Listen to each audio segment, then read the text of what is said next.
In this video, I'll show you how to set up international shipping on Shopify. First, log into your Shopify admin and go to Settings, then Markets. This is where you control the countries or regions your store is set up to sell to. Before customers in another country can successfully place an order, that destination usually needs to be included in an active market.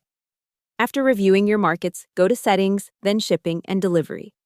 This is where you build the shipping rules that control what customers see at checkout. Open your general shipping profile or create a custom one if you want different shipping setups for different products.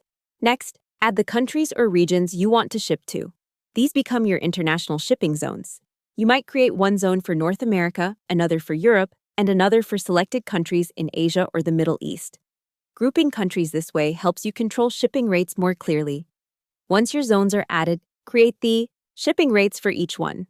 You can use flat rates, free shipping, or live carrier rates depending on how you want to structure your store. Flat rates are easier to manage, while carrier rates can be more accurate for international deliveries.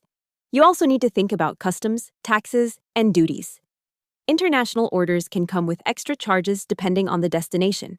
So before launching, make sure you understand whether those charges will be handled during checkout or later during delivery. After that, test the checkout using international addresses. This helps confirm that customers in those countries can actually see the correct shipping options. If rates don't appear, the issue is usually connected to the market setup, shipping zone, product profile, or fulfillment location. Take your time with this setup because international shipping has more moving parts than local delivery. But once it's configured properly, your store is ready to sell to more customers around the world. That's how to set up international shipping on Shopify. Hope the tutorial was helpful. Subscribe to my channel and see you in the next video.